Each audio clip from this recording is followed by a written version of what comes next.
What's up, everybody? I am doing something a little bit different for the channel today. This is going to be, it's not a work video, but it's same type of stuff. I am doing a bunch of tile work for a friend. And I'm doing this all by myself, so I don't have anybody else here, just me working on it. It'll take me a few weeks to get it all done probably, but because I'll be doing it on a couple weeknights and like one day a weekend until it's done. So it's this house I did, well, here I'll show. This is my first full day here. I was here the other night and I did put down Ditra, which is just the underlayment in this bathroom. And then in the laundry room, I went ahead and put down the Ditra and the tile because it's, you know, square room. It's about as straightforward as it gets when it comes to laying big tile like this, or just any tile in general. And then this is the master, which I'm doing top to bottom pretty much. So haven't done anything in here on the main floor yet, but I have been working in the shower. I was over here with the client. He decided that he wanted to build this wall right here. So I just built that this morning as well. And you'll notice that it's a little funny looking in this area. That's because we're gonna be putting a niche right there, or niche, or nichoir, or however you pronounce it. There's a few different pronunciations. But yeah, I'm gonna be doing, this is actually the biggest shower I personally have ever done. It is 74 inches long and about 40 inches wide. And then it's also 9 foot tall ceilings, and we're taking tile all the way up to the ceiling. So it's a lot of square footage, but it's all, the tiles are 13 by 23 basically, give or take. So they'll go relatively quick. It's the same tile. The walls in the shower, all three floors, it's all the same tile. And then the floor of the shower is getting a different tile, some smaller squares. And there's also going to be an accent strip that runs around up high, roughly my head height in this shower.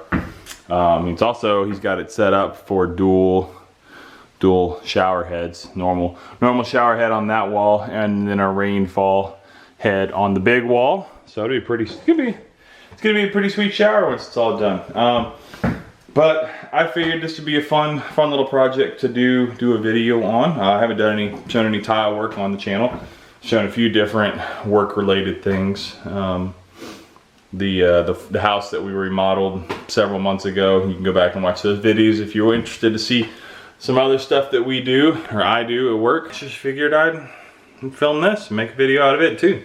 So I've been here for a few hours this morning, getting the wall built and setting the tray in here. And I will go ahead and give a brief overview on these products that we use. I'm wearing the shirt too.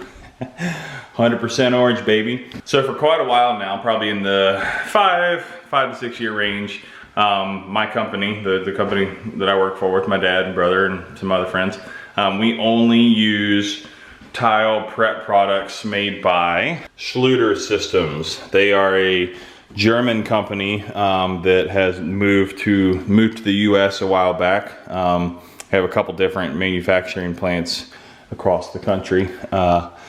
But really awesome system. I don't do any concrete, cement backer board, hardy backer board, any of that crap. We haven't done that in years, and I will never lay any tile work that has any kind of mud work required, or, you know, hardy board underlayment stuff. That's not how we roll, for a couple of reasons. One of which, it's just the installation of it is horrible, and also I don't know how to install a lot of that, because I know how to install the hardy board underlayment, you know, the hardy backer board, but it is a very subpar system in my humble opinion, especially after having gone to the Schluter workshop that they put on. We've been to that, both parts of that, and there's a lot of details to it that I won't try to cover in this video, but you can, I would encourage you, if anybody watching this video has any desire to get tile work done, I would encourage you to look into Schluter Systems and their the process, the products they offer, the warranty they offer, which is if you do everything right and use other products, it's lifetime warranty on the install, you know, it being waterproof. One of the big reasons that we use them. But it's all based around foam, basically, which a lot of old school tile guys don't like, but is really good. This is the 1/2 inch thick Kerdi board, and it's just the, you know, this white dense. It's not just styrofoam. I mean, it's some sort of foam, and that's actually also what the pan is made of. You can see right there where I had to cut it. You can see pretty easily. But that is the first reason that or one of many reasons that I love this stuff. I can pick up, this is five sheets of 4x8 foam board that I can almost pick up with one hand. If I could grab it properly, I could pick it up with one hand, but I carried all 6 of these boards in here with very little effort this morning. Extremely lightweight. If anybody's ever, I mean, you don't even have to have picked up a piece of cement backer board to know that it's obviously heavy. It's extremely dusty to cut. You can't, I mean, you could cut it inside if you're new construction, I guess, but it's gonna be super dusty. You can cut all of these Schluter products with a shop knife. It's just like that. That alone right there makes it worth it to me. And I'll show you the other, this is the roll. I know I mentioned Ditra earlier, and if you have no idea what I'm talking about, this is what I'm talking about. This is the roll of underlayment that goes on the floor. That's about little under halfway through this roll. And again, you know, I don't remember how many square feet. That was a 175 square foot roll. It's down to about 100 square feet now, but good luck trying to pick up 100 square feet of cement backer board with one hand. But I will show you a little bit real quickly while we're on the Ditra subject why we use Ditra, what it accomplishes, being that it is plastic and foam. So this video is going to end up being partly educational, partly, you know, very, very minor on the how-to. Mostly just going to be showing what I'm doing, not trying to teach how to do it per se. There's tons of videos out there you can learn how to do that.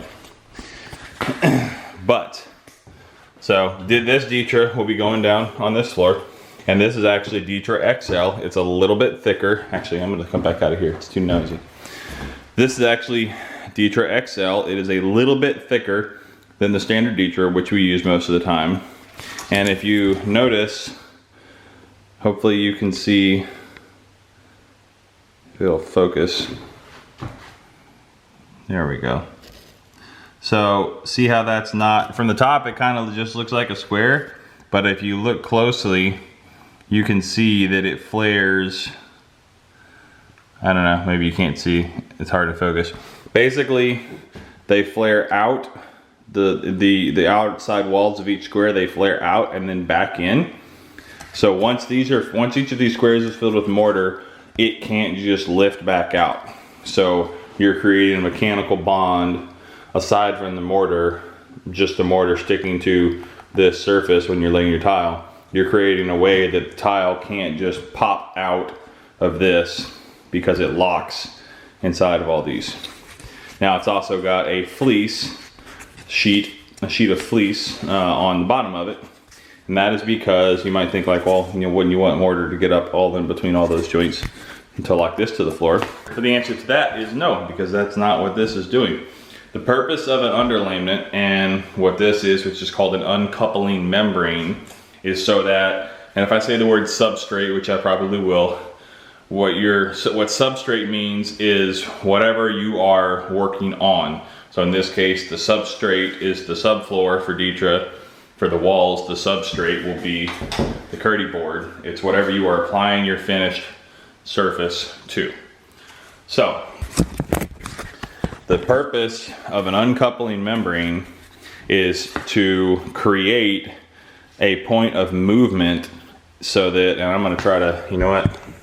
I'm gonna set the camera down so that I can, set the camera down so I can try to show this a little bit better. And I realize that my whole face isn't in view, but that's okay. So, imagine a Detra like this, cross section. You've got substrate of your subfloor down here, and then your finished tile above it. Now, wood in houses will expand and contract. Every building material will expand and contract. And what this accomplishes with the fact that there's air, there's cavities all through this thing, is it allows for shear to happen. And shear is the action of two surfaces like this moving like this, not up and down, but trying to shift this way due to temperature change, humidity change, whatever. And if you are solid from the substrate all the way up to your tile, that can't happen, at least not as effectively. This, because it has air in between it, you can look up videos, it's hard, I can't do it manually, but basically the fleece on the bottom of this allows the tile surface to be completely connected while also separated, if that makes sense, from the subfloor underneath of it, so that if your subfloor starts moving around, your tile won't move on top of it, because this can actually shift back and forth like this. Not as much as I'm doing, I'm being overly dramatic for example's sake, I'm exaggerating it for the sake of example. But if you want a better example, you can Google it. They have videos that show that really well. But so that is why I use this instead of concrete backer board. It is lightweight. It is far better product, and the material may cost a little bit more, and it does, but the installation time and the quality of your install is astronomically higher when you use products like this. So that was the quick down and dirty on Detra. And then, so all of this orange membrane is called Kerdi, and the 1/2-inch Kerdi board is covered in Kerdi. The foam shower tray is covered in Kerdi. This is the shower curb, also covered in Kerdi. This is actually just Kerdi board. This is 5/8 Kerdi board that they just score and bend over and make a curb out of. And I know some people probably are wondering why it's okay to set tile on foam and it wouldn't crush it.